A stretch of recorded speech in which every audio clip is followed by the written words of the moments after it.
sense out of what can't be made sense of by the mind. Yeah? Where is the,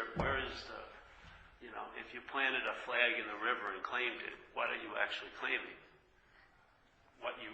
At the point where you put the flag in, that's gone. The water's already bye-bye. Yeah? Yeah.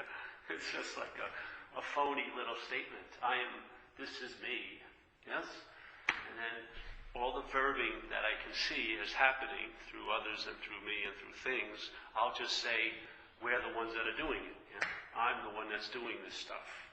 And in fact, you don't even do almost any of your bodily functions, do you? Really? You're not digesting food, are you? And we're not, keep my little head warm, we're not digesting food, we're not pumping blood, we're not moving the heart, we're not breathing the lungs yet. So a verb already, in a sense, the whole body's verbing, but we think that we're doing it, There's a noun that sits atop all this verbing, yeah? Why is this not a noun? The idea of being a noun.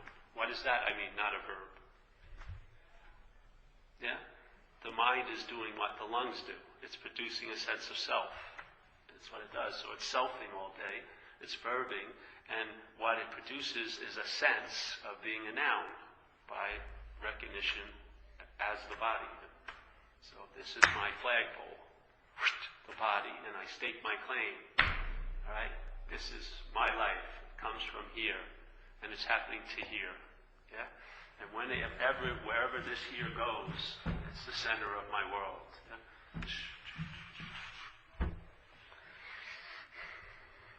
But prior to that, obviously, is what's looking. Yeah? Like St. Francis says. What's looking is what you and I are looking for. So when you, as a you, go looking for it, it's hard to see. Because all the while you're looking for it, that's what's looking.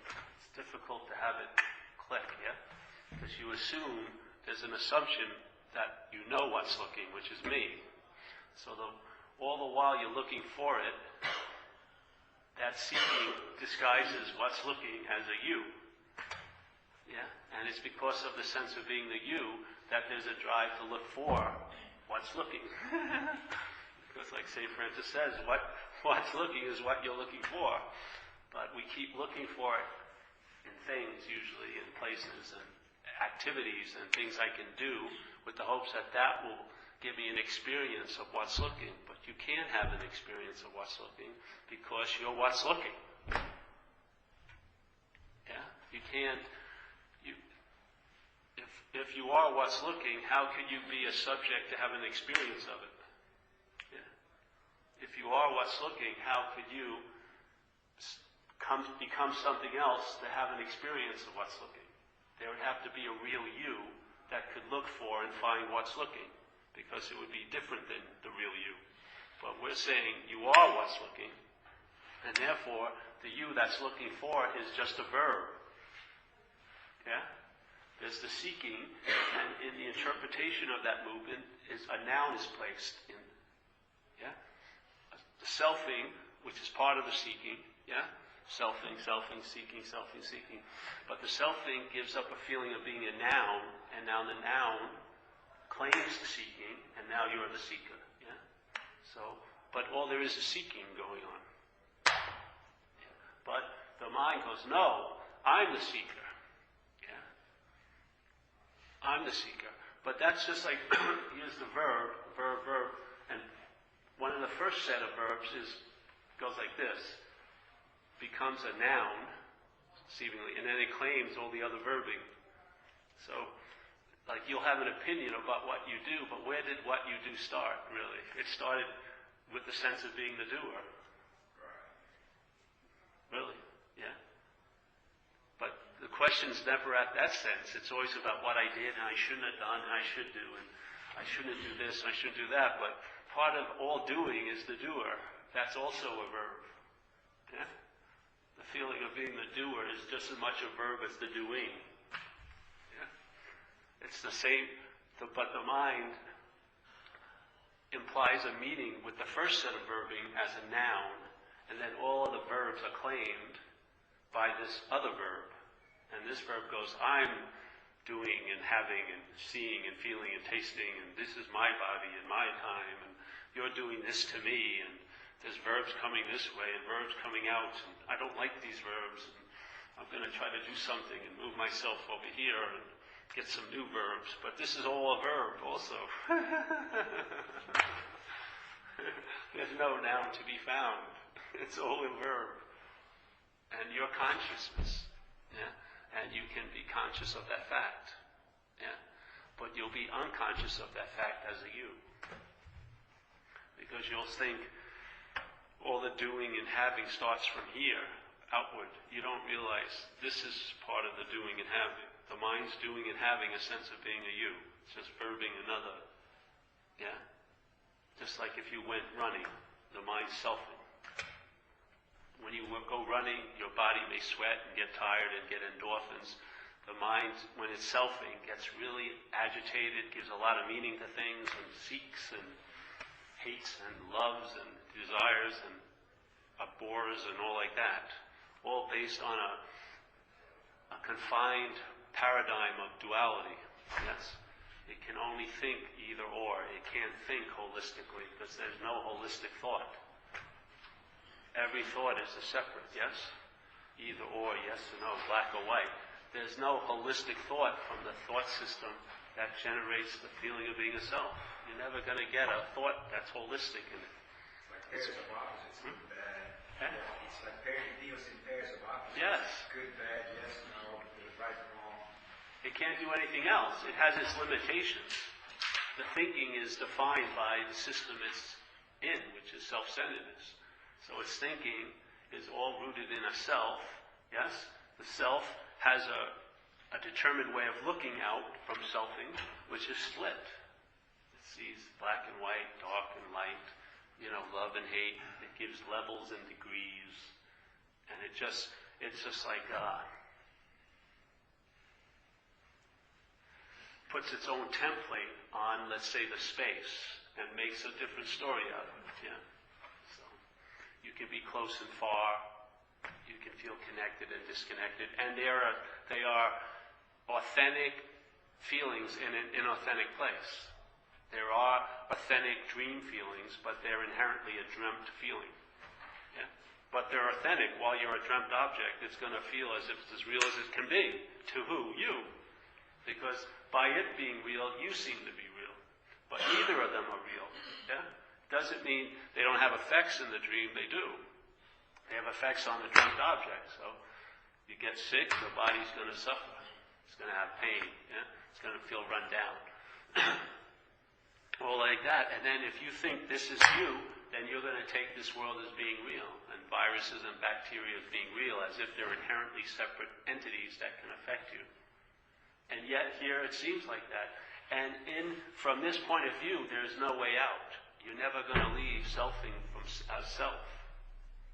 Yeah? So self is never going to bring you the solution to its own demise, in a way, which is that it doesn't exist. It's not a noun. It's a verb. It's just selfing. And there's awareness prior to that is witnessing, in a sense, all the selfing. Yeah? You may not be privy to all of the selfing being witnessed because you're part of the selfing. Yeah? You can only see the selfing from a point where you show up as a sense of being you. Maybe you can see that, yeah? But awareness, I'd imagine, sees it all, because it's all stemming out of awareness. Awareness is the field in which it appears in, yes? And it appears. It doesn't exist. It appears. Just like something's born and dies, that's an appearance. Yes, some insect was born this morning at 9 o'clock, and it's dead by 2. Maybe it had one fornication and then it got squished, So it had like an 8-hour lifespan, but it got cut to 5 hours. And then we see our life is 80 years, and we think it's different, but it's just a difference in degrees, isn't it? The bug appeared and disappeared. This appeared and disappeared. We just give it more meaning because we think it's us that's appeared. Like a guy wrote a book, someone showed me years ago, Ishmael, something like that. And he in the book, they look at the evolution from the point of view of a jellyfish. So from the point of view of the jellyfish, evolution stopped at the jellyfish. The jellyfish is the crown of creation. From our point of view, we think we're the crown of creation. You've got to see what's pontificating all these great meanings about us is us. Yeah? The head itself is telling us how important we are. Manifest destiny, yes. You have to see, there's no escape from the system. The only authority that you'll find here is from here. There's got to be like a vertical little, the mind has to stop going this way in a sense and maybe look that way or backwards. And then it reaches another type of authority, which instead of believing, the best thing to do is to know, you find out. Yeah. You find out while you're living. You don't know what's going to happen, you find out what happens. It's an incredible different way of living today. The mind wants to tell you how it's going to be, to assure you that it's going to be terrible or good and give you a false sense of knowing, so that it doesn't get so fucking agitated by the unbelievable mystery of this whole place. Oh, I know what Monday's going to be like, it's going to suck. You didn't even get up yet, but it's already told you it's going to suck. But if you look at life, even in this time sequence, each card is dealt to you one at a time, yeah? You don't get the whole hand, and you don't get the 5 o'clock p.m. hand at 9 o'clock in the morning. You get the one card, and then this, and this, and this. And your mind wants to know how it's going to turn out, yes? It's very, very, wants this sense of mental security, but life just do. So it's really a finding out. Yeah?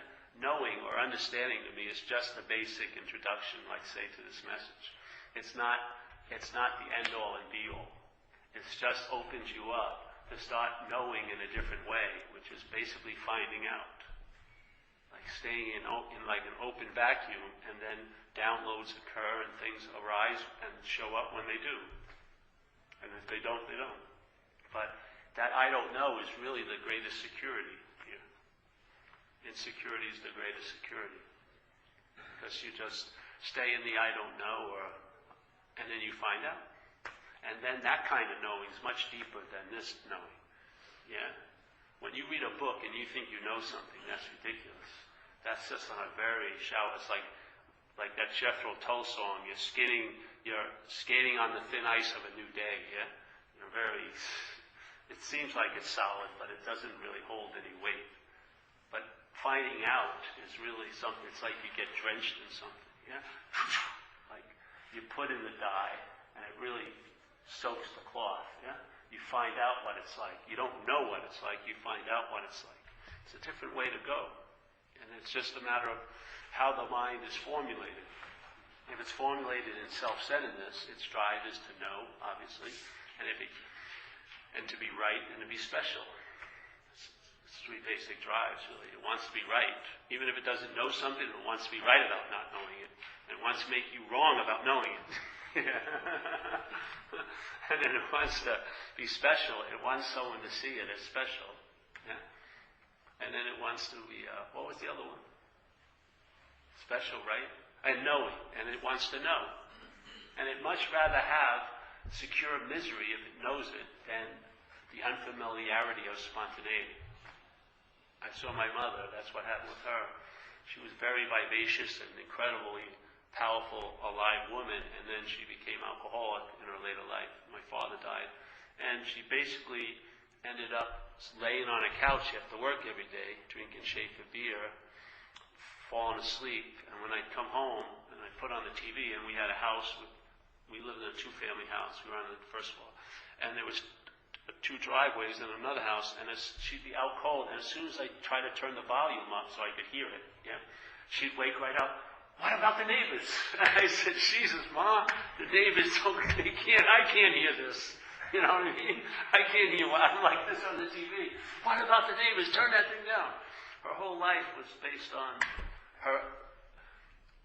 the thoughts about how others were perceiving her. It's called that self-consciousness. It was incredible.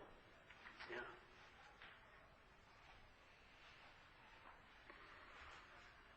You know? something that was expressing in such a vivid, lively way to be, let's say, toned down and diminished so much here. Yeah.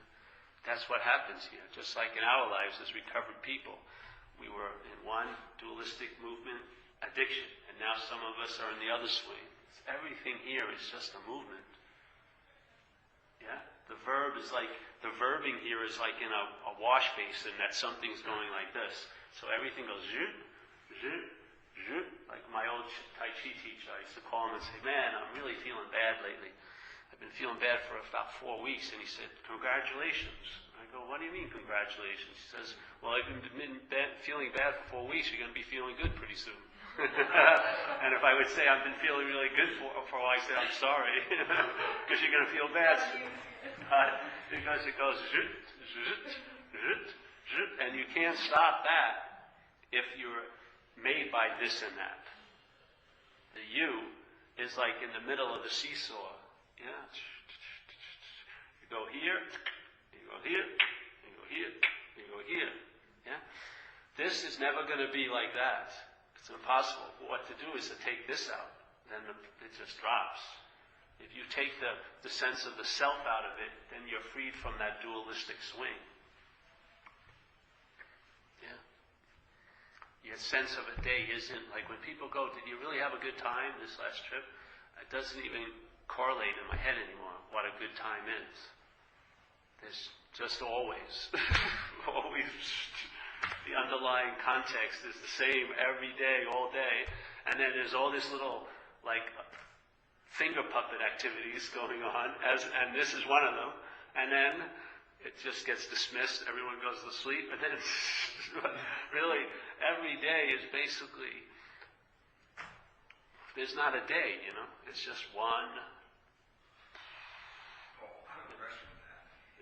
I can definitely relate to that and appreciate it, but isn't there a sense of contentment that emerges, even though it's just like day without any labels, good, great, lousy, whatever, it's just for it. Oh, yeah. But there is a sense of joy. Oh, for sure. Yeah. If it sucked, you wouldn't want to do it. Yeah. As a you.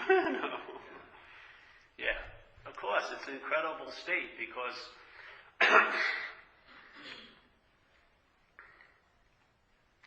you have to find out. That's what happens. If you say you want to try to explain how it is or knowing it, it doesn't do it anywhere justice. To finding out about it, to walk like that and see what happens day in and day out in this place of time, it's pretty interesting. Yeah. Your attention gets freed from just going out here and then hitting the billboard of you, and then back out, back, hitting self, back, hitting self all day, and you're in that loop of self-importance, which is insanely mentally ill and creates a lot of neuroses, and you see it here, perversions and addictions. Mind just goes bananas. It's like a marathon runner put in your cellar, just can't run much. It's just so, its ability to entertain, which is vastly unbelievable. It's entertaining like the length of your pants. Are they too short or not all day? Does anyone recognize my shoes? Whatever. It's put to some very strange tasks now, when it could be entertaining the space and the peace of its own nature, just by being that nature. So it allows you to travel lighter here as this appearance. This appearance travels lighter as being a non-appearance. See, the whole thing, like St. Francis says, what the appearance is looking for is what's looking, which is a non-appearance. The best advantage for the appearance here is to entertain the non-appearance. The more you entertain this, and the more you want and try to get and this and that, it seems like the more unhappy this becomes here.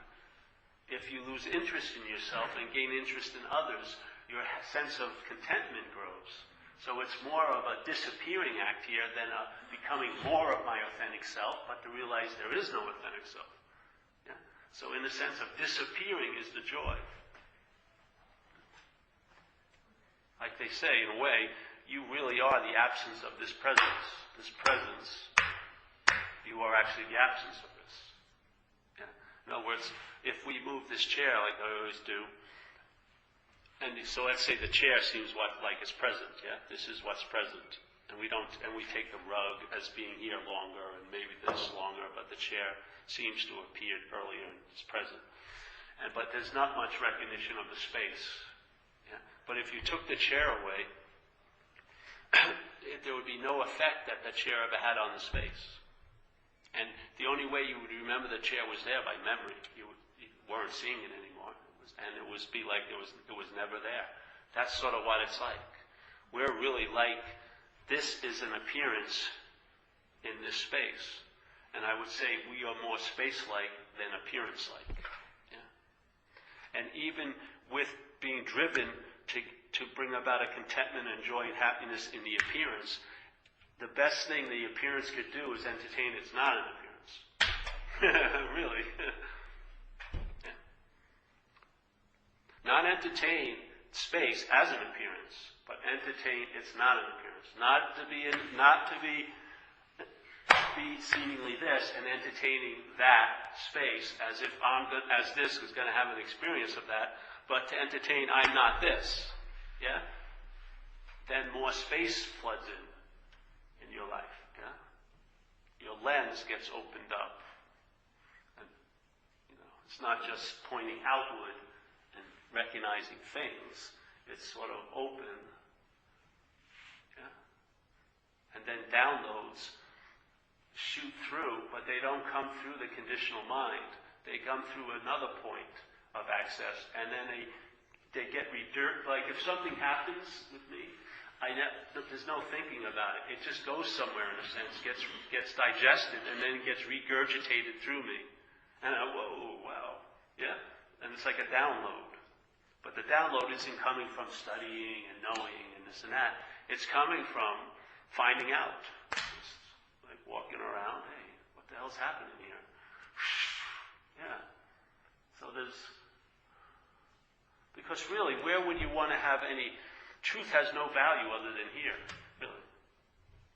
You are already what you're seeking, so there's no sweat whatsoever. There's just seemingly amount of time that you think you're an appearance, but it's going to end. It can't outrun eternity. Yeah? It can't outdistance what is timeless. Yeah? So the value of truth is for you, who's entertaining what's not true, to entertain it. Yeah? Then there'll be a traveling light here, because here you can travel heavier light, obviously. Yeah? So while you're traveling seemingly here, it's nice to be traveling lighter. Then you say, well, who is it that it's nice for? Find out yourself. Yeah? And I found the best for me, how it happens with me is, I just see what I'm not, and that's that. Because if what's looking is always what's looking, then the only dilemma is the idea of there's a you that's looking for. So if you take the you out, there it is. Yeah? What's looking is what's looking for. What's the problem? I'm looking for a parking space. I'm looking for a surf spot. I'm looking for some food tonight. Yeah. There's always looking for here, isn't it? So what's looking is what you are looking for. So every time I'm looking for what's looking. Yeah? Every time I'm busy looking for noble things, perverse things, All the looking would be what's looking, wouldn't it?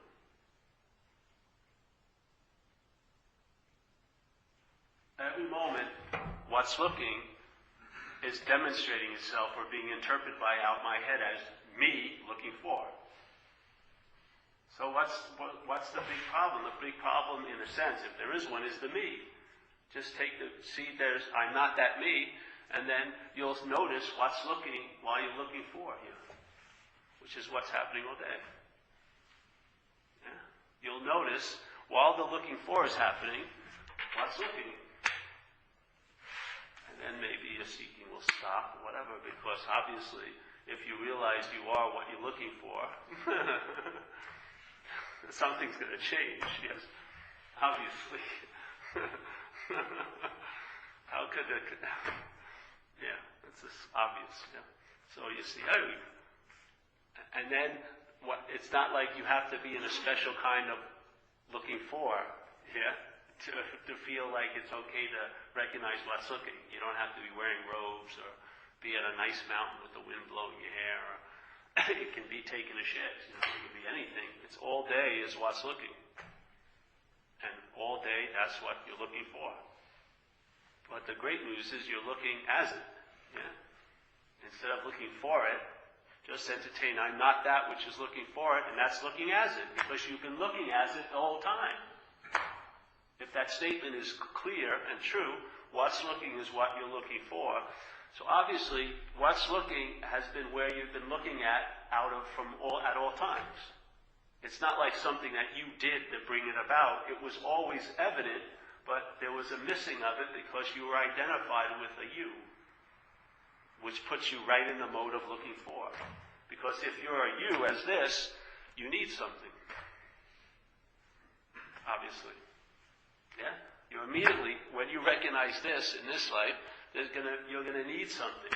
Some relief from your fucking mind, you know, some this, some that. So, but if you see that, oh, I'm not that you, then there's no second thing you have to do. Yeah? Oh, I'm now gonna become this. Yeah? No, I'm not that, and that's what I am. I am that. When I'm not that is seen, that's what's looking, unabridged or unadorned with selfing. But all the times it was adorned with selfing was still what's looking. At every moment, all there's been is what's looking. There was just a mental interpretation that there was a you that was doing the looking. Yeah?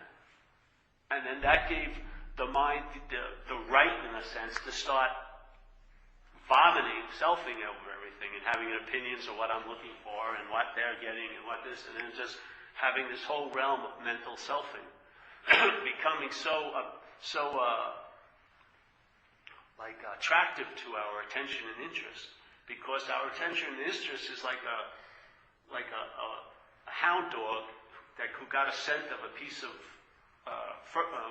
fabric. It's going to run by everyone else and go to that person who has that scent. So if the mind is given the sense of the self as me, the meaning of being me, which is the biggest meaning you can give to anything, more bigger than God, the biggest meaning the mind can give is that it's you. Yeah? It's me. So if that's the case, then the interest tension is going to go where that activity is happening, which is up here, and all the thoughts about what's not happening. Because that's where you're the biggest star, is in your mind. Yeah? It's all about you up here. It's not all about you even in this room. There's 8 other yous that they think it's all about. So, but in your mind, it's all about you. You're the star, the director, the producer, the cameraman, everything. Yeah? Speaking of that you or me or sense of self, and you were saying how to you it was helpful to see what you're not. I had sort of different approach, but I came to the same spot at the end. I was trying to find who I am. I mean, okay, what's that entity? Yeah. All I could find is my thoughts, my memories, my points of view, my habits, my whatever, all mind stuff. And you do that for a while, and you really realize, wait a minute, that's not just a phrase that I heard. There is no me. I mean, okay, where is it? You can't find it. And so that kind of frees me a little bit, opens me up to entertaining the notion that it's a fictitious thing. It's just a phantom, which allows the possibility that you might be, whatever. The only thing I see, the only hook I see with that, because that's sort of one of the first things I ran into, is that if the identification as a self is in place, you'll be thinking you had that insight as a self. Yeah? Because there's still a dualistic thing going on, because identification claims everything. Yeah, so if something arises and you have like an epiphany or anything like that, the mind will rise up and say, I just had this epiphany, which sounds true because an epiphany seemed to have occurred, but it didn't occur to you. It just occurred. Yeah? The mind makes up the story that occurs to you. For me, this way, I'm not that, doesn't lead to another state, a point, because what's claiming everything, I'm recognizing I'm not that. So then things go unclaimed, Yeah, and that's the freedom. Yeah? I'm not that. So I see I'm not that. I don't need to do anything else. And what I'm not is what's rising and claiming everything that's happening.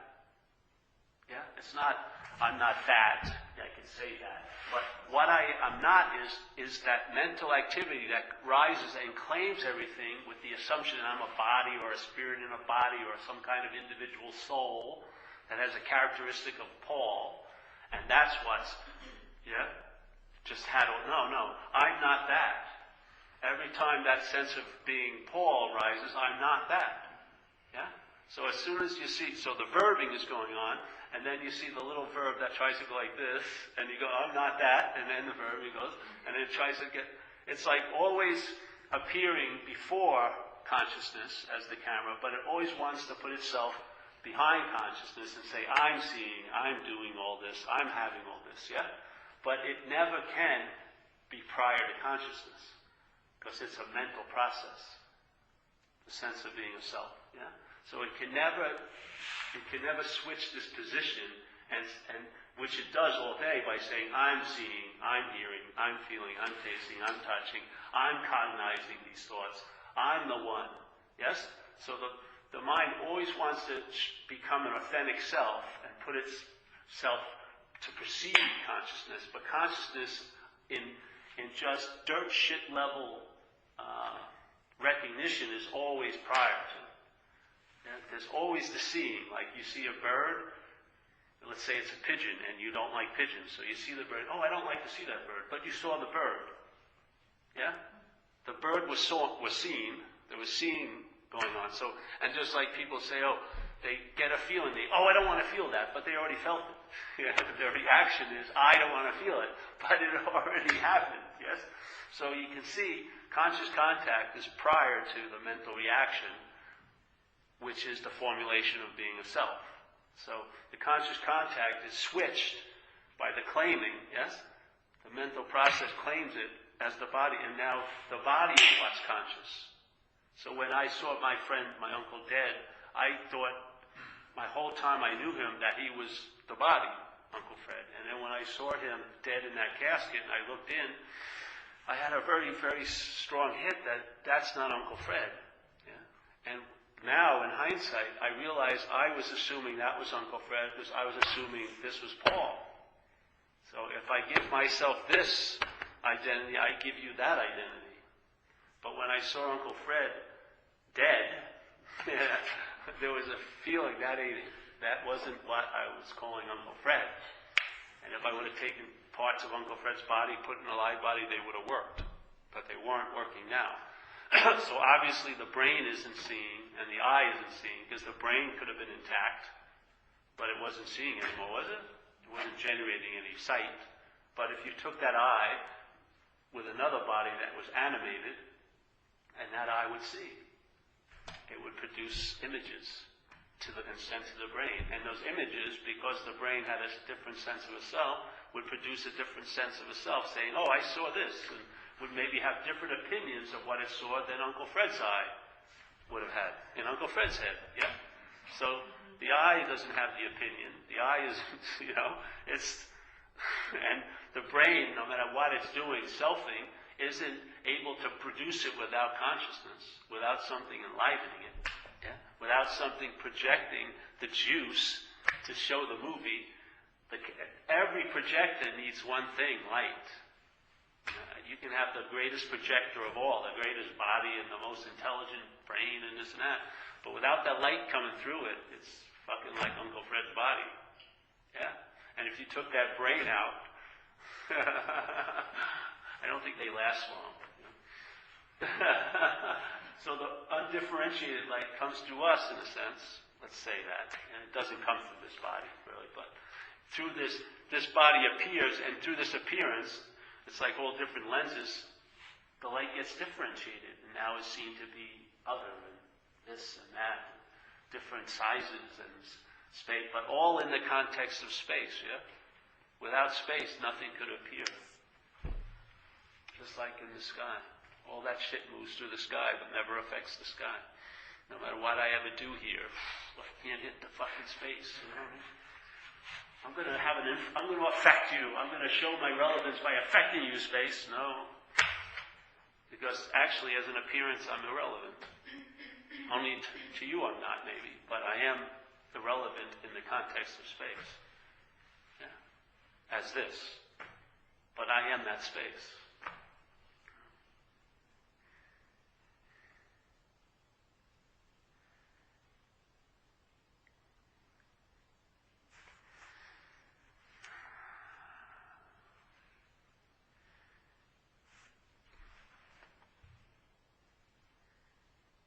So obviously there's one eye that's looking.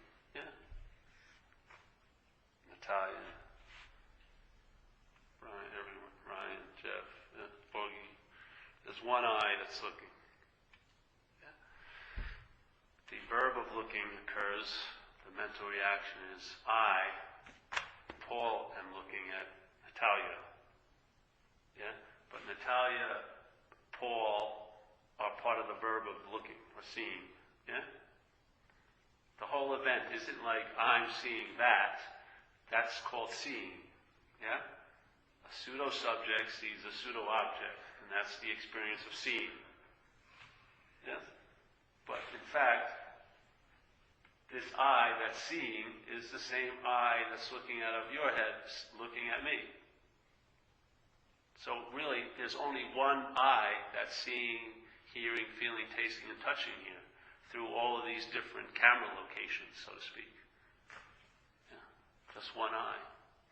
Because if I said, oh, that was Uncle Fred seeing, obviously it wasn't Uncle Fred. So obviously it's not the body that's seeing.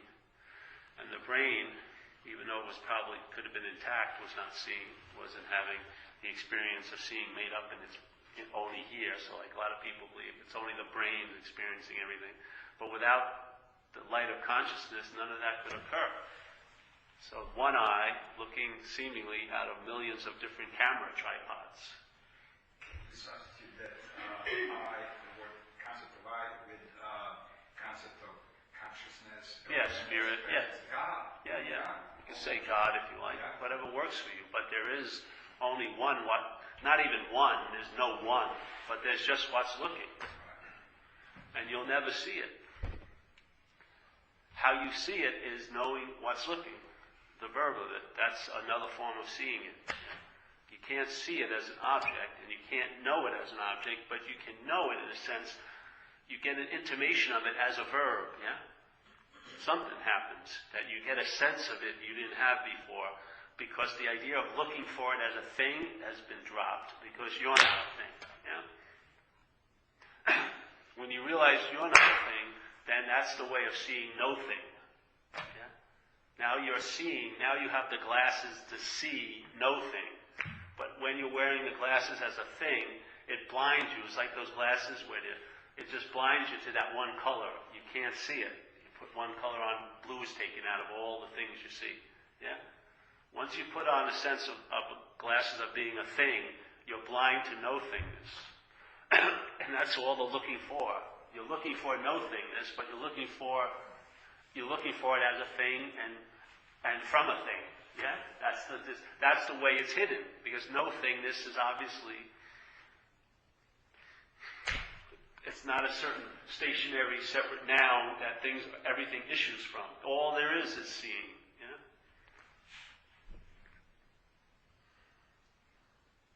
It's not like there's no noun as the periphery of the fence where all the verbing occurs from the noun. There's just verbing. There's just space. Yeah? There's just consciousness. And all of us are appearances, just like this chair is, as a body.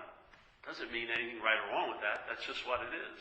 But the body, you can travel lighter as an appearance when you entertain you're not an appearance. Because if you're entertaining your appearance, you think you're real. And that's the dilemma. Yeah? When you give an appearance a reality, of course it's going to fail you because you're going to die in the dream. Yeah, you're coming to an end. And you better believe the mind's a little concerned about that because it's got a lot invested in time. So it doesn't escape, that fact doesn't escape it in its entertaining the future. Yeah? There's all an underlying sense of concern around that my little act is going to come to an end. I wasn't seen to be special enough yet. I haven't had enough experiences. I haven't been loved and like this. I want to stay. Give me one more curtain call. No. So, inherently, it's agitated, yes. Because it feels like it's got to bundle up and get as much as it can because it's going to come to a close. What would happen if there was a sense of timelessness? Yeah? Your pursuit of happiness would turn into a very leisurely walk. Because you'd be happy. Because you've been relieved from the pursuit of happiness. Yeah? You would really be relieved from the pursuit of happiness. You would just be relieved of it. You'd be like, this is it. Like Kenny Loggins' song. This is it. Make no mistake who you are. This is it. I like that song. Yeah. So this is it. Oh, I don't like this is it. Yeah, I know. Because in the mind, it could be, it's different. Yeah. And once you entertain something could be different, all hell breaks loose. It does, doesn't it? When you were a kid, you didn't entertain things could be different. I didn't entertain I could be in a different house, or a different mother and father, or a different brother and sister. Later on I did, but they were still my brother and sister. And I didn't compare my best friend with other people, because I didn't, he's just my best friend. It's when I went, it was so funny, I had a best friend, Wayne Griffith, and then he was a really cool guy with me. But then when I went to Catholic school, he went to public school. After first or second grade, from their point of view, he was a douche, or not cool. And so my relationship with him changed because of how others viewed him. Yeah? But before I met those others, he was fine as fine can be. Yeah? So as soon as my head entertained, oh, there's something wrong with that. Oh, yes. Separation, yes? The sense of moving away from, and then the moving away towards, which is slavery. Yeah? Moving towards, moving away. Towards, moving away. And most people's moving towards things here are moving away from something inside, in their little mental catacomb. What's really driving their wanting to do something is they don't want to. Yes, yeah. So that whole movement is causing an agitation, and yet underlying it is the stillness of the ocean. Yeah? But if we're taking ourselves to be an appearance, if we're taking ourselves to be a wave, yeah, and here we are at a meeting about the ocean, it's sort of really ridiculous because we're trying to know the ocean, but as a wave. It's totally pointless. You can study every book about the ocean and think you're a real ocean expert as a wave, but you're still not seemingly wet. You're not having the sense of wetness that the ocean instills in us as ocean, yes? So that's why I don't care about knowing about the ocean. I just want to realize I'm not a wave. When I realize I'm not a wave, that's the ocean. And then you find out what the ocean is like, not know it. Yeah? You find out what it's like, not know it. Not know it like a book knowledge, or somebody told you and now you believe what you read and now you're taking that point of view. No, it disarms you from all that excess knowledge. You just have a sense of finding out. And you get to know what you need to know when you need to know. Or you don't. And that's what you need to do. Yeah. Just allows you to travel light here. You have to admit you probably are, aren't you? Entertaining this? Yeah. There you go. That's the real, here. See, to be right about the truth doesn't serve us. It's about finding out, Like I try not to read many people anymore because I don't want to have their ideas in my head. I just like it to be homegrown, like my own little marijuana patch, my own buds. So produced by just entertaining. There's one guy I like to read, but he's very out there. But, just see what happens, and then let it ferment and do what it does, and then hopefully, if I keep having the seed assignment, I can offer it to others. But it's not like a stock version, you know. Nothing, not all the blocks don't set up perfectly as the philosophies put it. Because that's not my experience. I see it another way. Yeah. It does match up beautifully with like classic Vedanta teaching of no doer. You are not the doer. You're always forever told that one of the big truths of Hindu religion or their whole philosophy is that you as an individual self are not the doer of your actions, that they're being done through you or whatever. It's just happening. And what you're saying in your own words and all that is exactly, just fits just like that. Yeah, I'm not that. Where do you think all guilt and shame rests in the mental realm? It rests on a sense of being the personal doer. It can't rest anywhere else. It has no foundation to be entertained here, except on the branch of personal doership.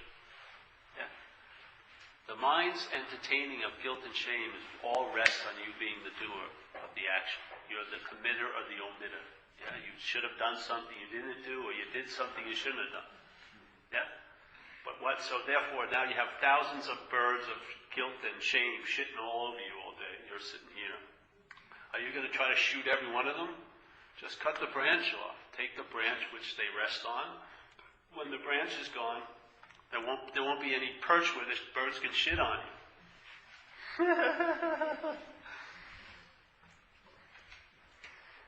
Yeah.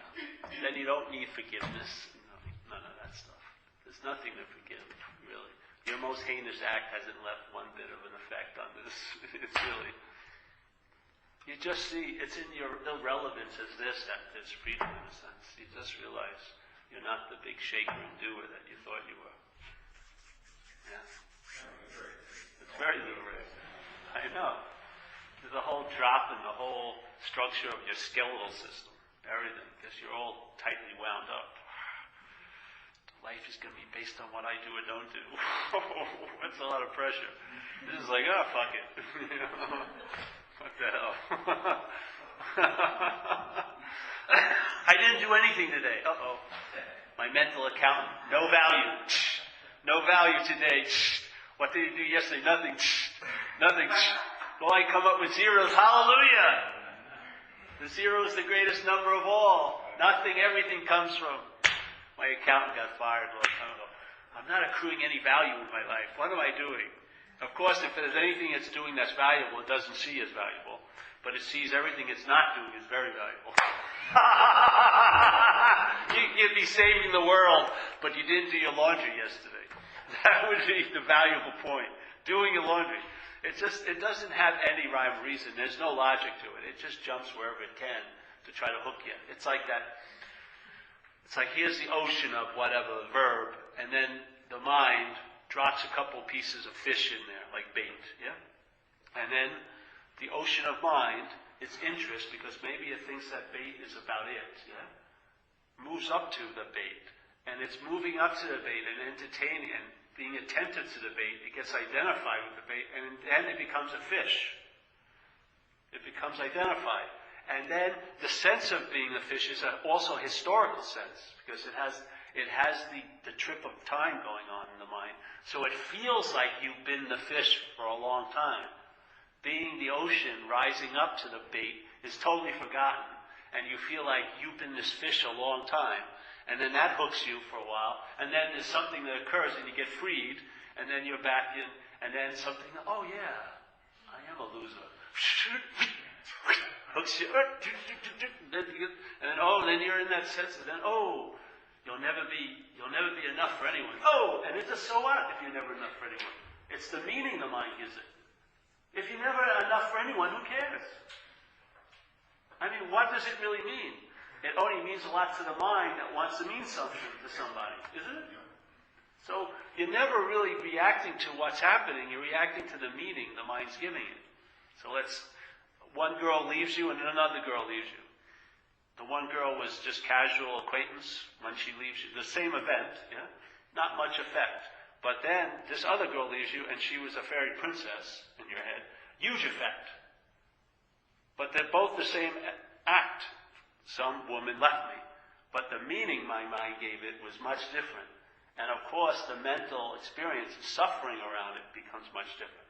That's all that's happening here. Mind is just giving meaning to things all day. And it's all rooted and based on self-centeredness. Yeah. So all the meanings pertain to you. And if you're not that you can have immunity to those meanings that you tries, or the mind tries to give through the idea of being a you. Yeah? Instead of trying to change, trying to work on all these topics, just work on what has the topics, just see if it's really so. If that's really you. Are you beholden to the mind's opinions, really? If you have a bad thought, does that make you bad? If I look at a babe walking down the street, I shouldn't have looked at that babe. Who the hell? There was no one that looked at the babe. That's the whole point. The mind is unbelievable. Rushes in, claims it, and then, that wasn't right to look at that babe. All right, I'm never going to look at a babe again. Next babe, you're looking at it. I failed. I shouldn't have done that. Guilt and shame. I shouldn't be looking at babes. But you are looking at babes. But I shouldn't be looking at babes. But you're not looking at babes. What's a babe? What? What's a babe? A babe. What's a babe? What is it? These two women right here, Natalia and this lovely woman, are babes in my vernacular.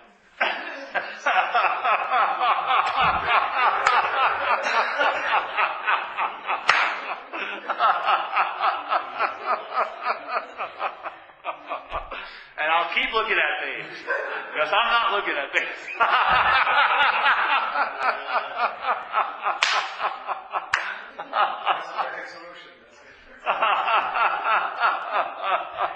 Yeah, everything's simpler, man. When your mind's not entertaining so much of the self thing, it's actually peaceful and open and wide. Yeah? In other words, this door that's been closed and been called a ceiling is really a skylight. In the self-centered system, it's just a ceiling. There's nothing open. But what's actually happening, it opens up. And when your attention, instead of going into selfing all day, goes up there, that's the place of finding out, really. Yeah. That's the place of finding out. So, that's that for tonight. Any questions?